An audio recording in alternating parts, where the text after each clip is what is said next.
Benarkah Yahudi berhak atas tanah Palestina? Nah sob, mari kita bahas. Jadi nih sob, ada dua keyakinan yang membuat orang-orang Yahudi yakin bahwa mereka harus membangun negara mereka di tanah Palestina, atau sekarang kita kenal negara itu dengan sebutan Israel nih sob. Jadi keyakinan itu atau klaim itu didasari dua hal, dua klaim. Yang pertama adalah klaim secara teologis atau keagamaan. Yang menjadi rujukan mereka adalah Perjanjian Lama, yaitu Kitab Yosua pasal 21 ayat 43 yang berbunyi, jadi seluruh negeri itu diberikan Tuhan kepada orang Israel, yakni seluruh negeri yang dijanjikan dengan bersumpah untuk diberikan kepada nenek moyang mereka. Mereka menduduki negeri itu dan menetap di sana. Nah sob, dari kutipan ayat kitab suci mereka tersebut seringkali dijadikan dasar pembenaran bagi orang Yahudi menjajah dan merampas tanah Palestina. Sebagaimana pernyataan dari Perdana Menteri keempat yang bernama Golda Meir, dia mengatakan negeri ini buah janji Tuhan, adalah menggelikan apabila masih dipertanyakan keabsahan legitimasinya. Itu kata Perdana Menteri keempat Golda Meir. Selain karena menganggap Palestina adalah wilayah yang dijanjikan Tuhan kepada mereka, mereka juga menganggap orang-orang Palestina sebagai bangsa Kanaan yang harus ditumpaskan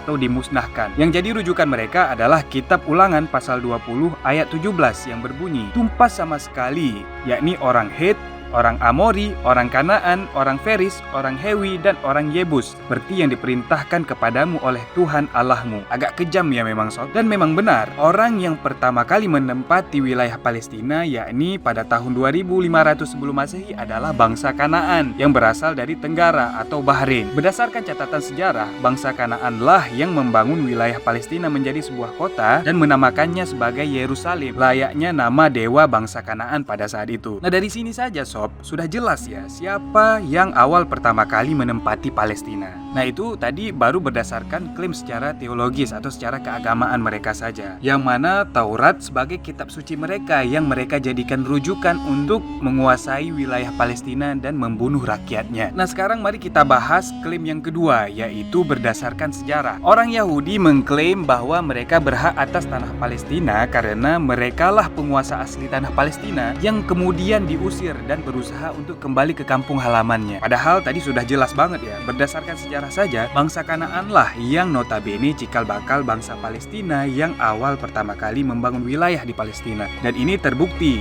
dari penemuan arkeolog, yaitu tembok setinggi 8 meter pada abad ke-17 sebelum Masehi di sebelah timur Yerusalem. Tembok itu fungsinya untuk melindungi sistem perairan mereka. Nah, apakah klaim-klaim tersebut dapat dibenarkan sob? Tentu saja tidak nih ya. Kepalsuan klaim orang Yahudi diungkap oleh David F. Hinson yang menulis buku dengan judul Sejarah Israel Zaman Alkitab. Menurut David, cerita-cerita mengenai Israel dalam Taurat bukanlah cerita sejarah, tapi melainkan cerita legenda nih sob, karena tidak segera ditulis setelah peristiwa itu terjadi, melainkan baru ditulis setelah beberapa abad kemudian tanpa sanad ataupun periwayatan yang jelas. Jadi sangat diragukan nih kevalidan atau keabsahan isi dari kitab suci mereka itu. Jadi menurut kamu siapa yang lebih berhak atas tanah Palestina? Keep pushing, keep moving, and bye.